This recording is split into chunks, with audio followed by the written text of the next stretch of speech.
Well, good morning. Welcome back to the channel once again.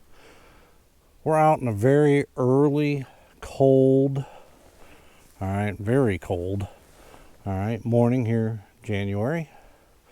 And trying to do something I haven't done really ever.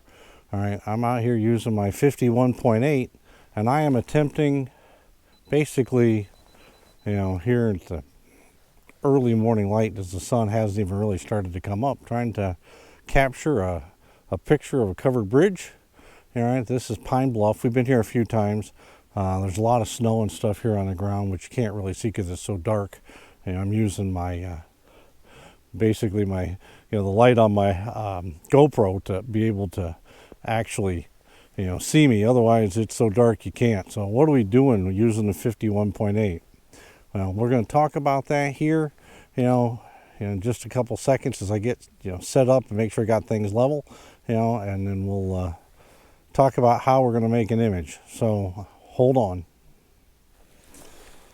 All right, so we're out here, I'm set up using the R5 and the RF 51.8.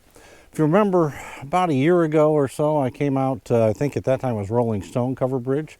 Kind of did the same thing, trying to show, on a snow-covered morning, could you actually use, the 51.8 for landscape photography? And those images turned out pretty good. All right, but I also waited till the sun came up. All right, this is, or when the sun, at least there was plenty of light. The sun's not due to be up yet for, I don't know, at least another 25 minutes or so. And it's, as you can tell, it's pretty dark. Now, I don't know if you can see it or not. We'll turn around here and take a look. But you can see we got a snow-covered scene. All right, you can see Pine Bluff covered bridge. And if you remember, Pine Bluff covered bridge, it's 211 feet long.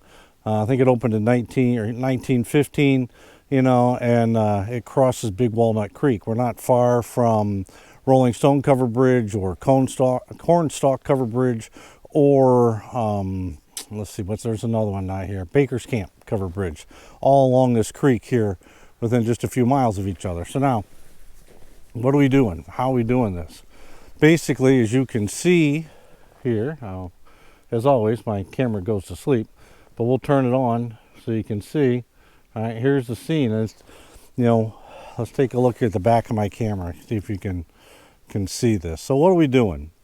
All right, we're shooting basically 13 seconds at f4 ISO 100. So we're not shooting at f11 like we normally do. All right, but we're 13-second delay here. And of course, the light starts to come up. So when the light comes up, you can adjust. So now we're not, if you saw there, we're still at f4, but we're at 8 seconds. All right, and it is snowing a little bit this morning. All right, so 2-second delay. All right, so we're gonna have to wait 8 seconds, see what the image looks like. And again, we're in really low light. All right, really, really low light. That's why you use a lens like this. So now, what kind of image do we get? There we go. All right, so you can see what you end up with. Now, why would you come out and shoot an image like this at this time in the morning? Because I couldn't sleep. The dog woke me up at 3:30, and I couldn't get back to sleep, so I gave up and just said, what the heck with it. I'm going to get up and go out, and now, by the time I get everything ready and I get out to where I'm going, it won't be so bad, and I'll be able to, at least set up, and when the sun gets up, it gets bright enough, I'll take an image. Once I got here, I'm like, hey, you know what? Why not go try to do this when it's dark? To see what happens, because you never know what you're going to get. And a lot of times when you're out doing this kind of stuff, that's exactly what you got to do. Just do something different. All right, different than what you've done in the past. You experiment a little bit. And I've not done something like this in complete darkness, and really, try to do, especially with snow. So I mean, you've got, again, nothing really on the trees, but you got snow. All right, you got that on the snow on the roof. You got the red of the covered bridge. All right, and we'll see how it turns out in these images. All right, so now let's play with this a little bit more. So what happens if we drop, down to 1.8, f1.8, and let's go back to where we're. All right, so here, look at the back of my camera. Same image. All right, see if we can get up here where you can see it. Same image. All right, we're at f1.8, ISO 100, and 1.3 seconds. All right.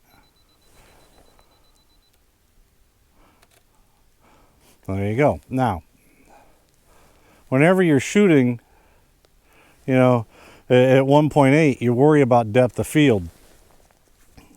Given where we're at and everything, distance I am from the bridge using the 51.8, I don't think depth of field is going to be an issue, but we'll find out in that image. All right, we'll see what it looks like, and I'll throw obviously stuff in here at the end so you can see it. All right, I'm gonna car coming, so we're gonna move out of the way. All right, so there was an incident that you always have to be on the lookout for, especially when you're early in the morning and you're, look for some headlights coming down a dirt road, because again, they're not gonna be able to see you very well. All right, and certainly, you don't want to get hit by a car, so you got to be paying attention, especially, again, you can't really get off the road. In this case, I got to stand almost directly in the middle of the road, all right, to make this happen. All right, so while we're waiting for the car to pass, I went ahead and changed my perspective, all right, here where we're at, all right, and we're going to go, to a vertical setup, all right, and we're going to stay at 1.8, all right. So now we're vertical. We moved just a little bit. And again, we're shooting with the 51.8, RF 51.8, which is something that we haven't done. So we will take, here, let's see if you can see the back of it. We'll do the same thing. All right, now we're at 0.6 tenths of a second, all right, to get that. So what does it look like? Of course, it's at an angle, but you can see. All right, now we'll probably take and make those into a 1x1 square. I might even do one, full. I mean, there's nothing in the sky. We're here in the dark, well, it's starting to brighten up a little bit, but it's still, pretty dark and not a lot going on. But, at the end of the day, again, as I said earlier, just get out, and try something a little different. All right, you never know what you may end up with. It may turn out great. It may turn out terrible. You never know. But heck, it's digital. Who cares? Just erase it, and move on. All right, so I'm gonna, end the video here. This is not gonna be a very long video. I just wanted to get out and do something this morning because, as I said, dog woke me up and I couldn't sleep. All right, so gonna, as I said, end the video, and just remember to tell everybody to like, comment, and subscribe. Love the comments. Let's continue to work on growing the channel. And I get a chance here, I'll start going out and finding some different things to take pictures of other than some of these covered bridges I've done a lot of here over the last 1.5 to 2 years. All right, we'll look for some different things. One of the suggestions was made, from one of my subscribers saying, why don't you go downtown Indianapolis? There's a monument, at the center of the city. That's why it's called the Circle City. It's actually, if I remember correctly, it was for the Civil War is what it started as, but now it's for basically people from Indiana that fought in all wars. We'll try to get down there. At some point here, in 2023, we'll try to get down there and take a look at that, see what we can do to, capture some images of that, and try to find a few other things. All right, get out and, try to find some different areas in Indiana, maybe even over in Illinois, just to see if we can, again, get out and make some pictures of something, because at the end of the day, that's what we need to do is just get outside, enjoy life, practice things, try new things, do different things, take pictures of different things, and see what see what happens. Develop our style. All right. So, if you haven't done it yet, make sure you go and check out my website at deweybphotography.com. All right. On my website, you'll also find that I do have a store. There's some sweatshirts and T-shirts available there if you'd like to order one. Hoodie sweatshirts, I guess I should say. If you'd like to have one, you can certainly do that. You'll also find my blog there. You'll find a connection to my YouTube channel. You'll find a connection to my Flickr page. And then most recently updated and put my best images, or what I consider to be my best or favorite images from 2022. So you can see those. So it's 2021 up and 2022. So take a look at those. So we'll end here and just say until we see you again, stay safe.